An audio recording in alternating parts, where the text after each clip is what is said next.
আসসালামু আলাইকুম রহমতুল্লাহি বারাকাতু। আমি এই মুহূর্তে আছি আমাদের তুফাজ্জল ভাইয়ের কাছে। এদিকে আসো। আসসালামু আলাইকুম ভাই।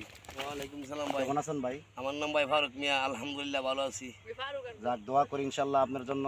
তা আপনি ইনশাল্লাহ এই যে বাদাম খেতে আসছেন, আপনার বাদাম ক্ষেত কেমন হইতেছে আপনার? আলহামদুলিল্লাহ ছবি উঠতেছে, দেখতেছো ছবির মেলে ভালো দেখা যাচ্ছে, এমনিও ভালো আছে। যাক, ইনশাল্লাহ আপনার তাতে জন্য দোয়া করলে রইল। হ্যাঁ, আর আপনি কোন সময় আসছেন এখানে?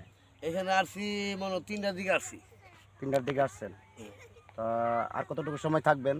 দেখি যতক্ষণ সময় কুলাইতারি ইফতারি আগে চলে যাব। ইফতারি আগে আপনি বাসায় চলে যাবেন? বাসায় চলে যাব। যাক, ওইটার মধ্যে কি আপনি বীজ দিয়েছিলেন? বীজ দিলাম, এবার সার দিলাম এখানেই, অন্য কিছু আর দিই না। বীজ দিয়েছেন, সার দিয়েছেন এখানেই না? হ্যাঁ, আর কিছু দিই আর কিছু দিবেন না? না, আর কিছু দেওয়া লাগবে না ইনশাল্লাহ। তো আশা করি আপনার এই ফসল যা আপনি করতেছেন এটা থেকে আপনি কতটুকু লাভবান হতে পারেন? আল্লাহ করাইলে মনে কানে 3-4 লাখ টাকা হবে। 3-4 লাখ টাকা হবে? হ্যাঁ, বহু জমি করলাম তো। অনেক বহুত জমি আছে আপনার। এমনি ধরো তুই তো ক্যামেরা আইবো।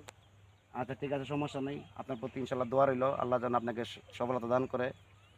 তো আমি যা ভিডিও করলাম আপনাদের যদি ইনশাল্লাহ ভালো লেগে থাকে আমাদেরকে লাইক এবং শেয়ার করবেন। সময় আমাদের পাশে থাকবেন, আমরা যেন আরও ইনশাল্লাহ এগিয়ে যেতে পারি। আসসালামু আলাইকুম রহমতুল্লাহি ওয়া বারাকাতুহু।